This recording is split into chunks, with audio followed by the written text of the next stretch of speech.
நம்ம கடலை பருப்பி எப்படி செய்கிறதுன்னு வாங்க பார்க்கலாம். அதுக்கு நான் 1 கப் அளவு சுகர் எடுத்திருக்கேன். சுகரை போட்டுக்கணும். கடாயில் ஒரு சொட்டு தண்ணி இல்லாமல் கடாயை நல்லா சூடு பண்ணிக்கோங்க. இப்போது நம்ம கடாயை நல்லா கிண்டிக்கலாம். சுகரை வந்து நல்லா நம்ம கிண்டும் போது ஒரே ஒரு சொட்டு தண்ணி கூட நம்ம விடக்கூடாது. கொஞ்சம் மீடியம் சைஸில் நம்ம கடாயை வச்சுக்கலாம். இது உருகுது. இப்போது சர்க்கரை கொஞ்சம் கொஞ்சமாக கரையுது. நீங்கள் கொஞ்சம் ஒரே ஒரு செகண்ட் மட்டும் கொஞ்சம் நேரம் விட்டுருங்க. விட்டிங்கன்னா சர்க்கரை வந்து கரையும். இப்போ கரையும் போது நல்லா வந்து கிண்டினே இருங்க.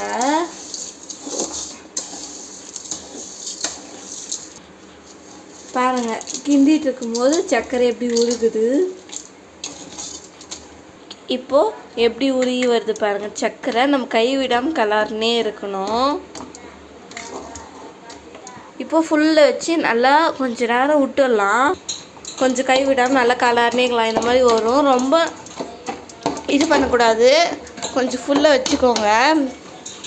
சர்க்கரை இந்த மாதிரி கட்டி கட்டியே வரும். அதுக்குன்னு நீங்கள் ரொம்ப ஃபுல்லில் வச்சு இந்த மாதிரி அது போகிற வரையும் நீங்கள் கலர்னே இருக்கணும். அதுக்கு ரொம்ப தீய இந்த மாதிரி அந்த கட்டி கட்டியாக இடிச்சு விடணும்.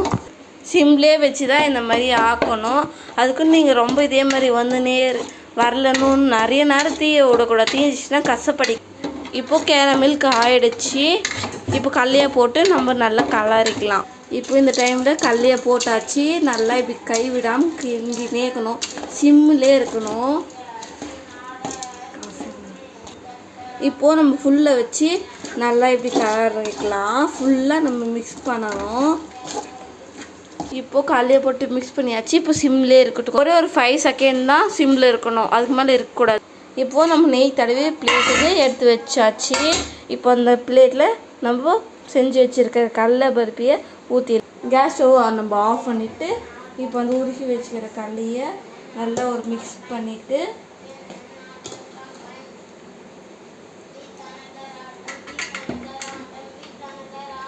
இப்போ அந்த சூட்லேயே நம்ம ஊற்றி இந்த மாதிரி ஸ்டிக் பண்ணணும்.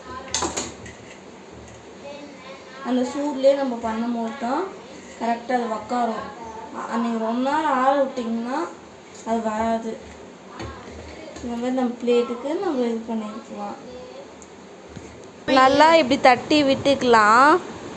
இப்போது சூரியகாந்திக்கு நெய் தடவி இந்த மாதிரி சூடாக இருக்கும் போதே தொட்டால் அப்படியே போட்ட உடனே நம்ம சூரியகாந்தியை வச்சு பீஸ் போடணும். அப்போ தான் கரெக்டாக வந்து வரும்.